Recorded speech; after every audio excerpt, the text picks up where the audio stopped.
নমস্কার, কেমন আছেন সবাই? আরও একটা নতুন রেসিপিতে আপনাদের সবাইকে স্বাগত। আজকে বানাচ্ছি বাচ্চা বড় সকলেরই ভীষণ পছন্দের একটা খাবার ফ্রেঞ্চ ফ্রাই। এটা বাইরে থেকে না কিনে বাড়িতে কিন্তু খুব সহজে শুধুমাত্র আলু দিয়ে বানিয়ে নেওয়া যায়। আসুন দেখে নেওয়া যাক রেসিপিটা শুরু থেকে শেষ পর্যন্ত দেখার জন্য আপনার কাছে আমার অনুরোধ রইল। এই যে দেখুন, প্রথমে আমি এখানে বেশ বড় সাইজ থেকে একটা আলু নিয়েছি। এরপর আলুর খোসা ছাড়িয়ে আলুগুলোকে এইভাবে লম্বা লম্বা করে কেটে নিয়ে তারপর এইভাবে দেখুন, এভাবে করে লম্বা লম্বা করে কেটে নিচ্ছি। খুব পাতলা করে কিন্তু কাটবেন না, একটু মোটা মোটা করে এইভাবে করে লম্বা লম্বা করে সবগুলো একই মাপের করে এভাবে করে কেটে নিতে হবে।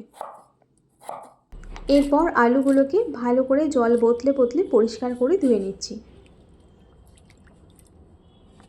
একটা পাত্রে জল গরম করতে বসিয়ে দিয়েছি, তাতে 1 চামচ লবণ দিয়ে দিলাম। জলটা গরম হয়ে গেলে দিয়ে দিচ্ছি কেটে রাখা আলুগুলো দিয়ে কিন্তু সেদ্ধ করা যাবে না, শুধু একবার একটু ভাপিয়ে নিতে হবে।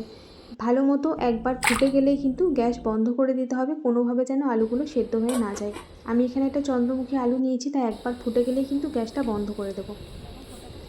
সেদ্ধ কিন্তু হবে না, কাঁচা ভাবটা শুধু কেটে যাবে, শুধু সেইভাবেই কিন্তু আলুগুলোকে এইভাবে ভাপিয়ে নিতে হবে।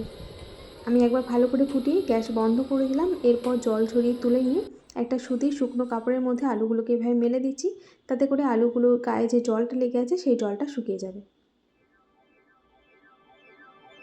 আলুগুলো জল ঝরিয়ে তুলে মোছামুছি করার কিন্তু কোনো দরকার নেই। এইভাবে করে একটু কিছুক্ষণ কাপড়ের মধ্যে 2-1 মিনিট রেখে দিলে কিন্তু জলটা শুকিয়ে যাবে। এরপর একটা পাত্রে সেদ্ধ আলুগুলো নিয়ে নিলাম, তাতে দিচ্ছি পরিমাণ মতো লবণ, 1 চামচ দিচ্ছি ময়দা, এখানে ময়দার পরিবর্তে কর্নফ্লাওয়ারও দিতে পারেন, আর দিলাম পরিমাণ মতো লঙ্কার গুঁড়ো। এরপর খুব হালকা হাতে আলুর সাথে মশলাগুলোকে ভালো করে মাখিয়ে নিচ্ছি। এই কাজটা সাবধানে করতে হবে যেন আলুগুলো ভেঙে না যায়, আর আলুগুলো যেন কোনোভাবে বেশি সেদ্ধ হয়ে না যায় সেটা কিন্তু খেয়াল রাখতে হবে। এরপর সাদা তেল খুব ভালো করে গরম করে নিয়েছি, তার মধ্যে আলুগুলোকে দিয়ে বেশ লাল লাল করে ভেজে তুলে নিচ্ছি। এই যে দেখুন, একসাথে কিন্তু অনেকগুলো দেবো না, অল্প অল্প করে এইভাবে করে ভেজে নেব। প্রথম ব্যাচে ফ্রেঞ্চ ফ্রাই আমাদের রেডি হয়ে গেছে, একইভাবে বাকি সবগুলোকেই ভেজে নিলাম। শুধুমাত্র আলু দিয়ে কত কম সময় আর কত সহজে একদম রেস্টুরেন্টের মতো ফ্রেঞ্চ ফ্রাই বাড়িতেই বানিয়ে নেওয়া গেল। তো রেসিপিটা ভালো লাগলে আপনারাও এইভাবে বাড়িতে বানিয়ে নেবেন, আশা করছি আপনাদেরও ভালো লাগবে। আর এখন এই ফ্রেঞ্চ ফ্রাইগুলোকে আমি সার্ভ করছি, আপনারা চাইলে ওপর থেকে একটুখানি চাট মশলাও ছড়িয়ে দিতে পারেন, তবে আগের থেকে মশলা মাখানো আছে তাই আর কিচ্ছু দিলাম না। এরপর এই ফ্রেঞ্চ ফ্রাইগুলোকে টমেটো সসের সাথে সার্ভ করব।